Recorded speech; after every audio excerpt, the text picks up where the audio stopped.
Let me tell you one. If you think that bhakti or bhava can be cultivated, it's not possible. Anything you cultivate is not original. It is your own cultivation, your creation. So now this is a difficult question because bhava or bhakti is a spontaneous feeling that arises in the heart. It's similar to like you're walking on the street and you suddenly see a little child crying alone in the footpath. Nobody is around. He's just crying. Little sweet child. Now, can you cultivate that feeling? You cannot. You see the child. You want to take the child and say, "Hey, what happened?" Or do this cannot be cultivated because there are many people who would see that and just walk off. There are some who will not. Why? Because their mind has become mature and spiritual and soft. A spiritual mind is not hard like a rock. It's a sensitive mind. So you cannot cultivate. Okay. So is there no hope? Yes. Usually, this thing called bhava or bhakti happens when you are close to somebody who has experienced it before. Then it kindles. Some mantras have the capacity to kindle it too.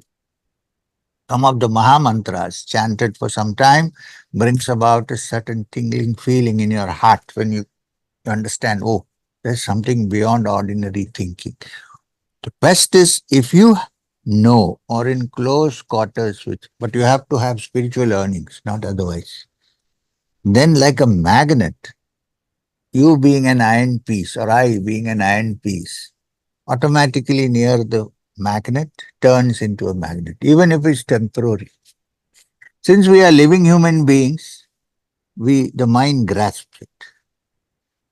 Not we are not iron filings. We are living. So the mind grasps it. Then the mind enjoys it. And once it enjoys it, then it's done. Till then, there is a problem. So, what I'm trying to say is while you are doing Kriya, full attention to Kriya and so on and so forth, have this feeling in your heart that what I'm looking for is not some kind of a mechanical thing, but something to do with my inner feelings, my heart. I'm not doing this Kriya just to improve my career or to advise people how to grow in their life pursuits. That is a different department altogether. It's not to do with Kriya or deep spiritual matters. Nowadays, there are so many on the email where you do this, then you can do your business better. You can. I'm not. I'm not saying that is wrong or right, but I'm not involved in that. So, bhakti and bhava, yes, are very necessary. Otherwise, kriya becomes a mechanical practice, just breathing in and out. Before I stop the answer to this question, I want to quote what the great Kabir Das, who was a weaver in Banaras, said about this.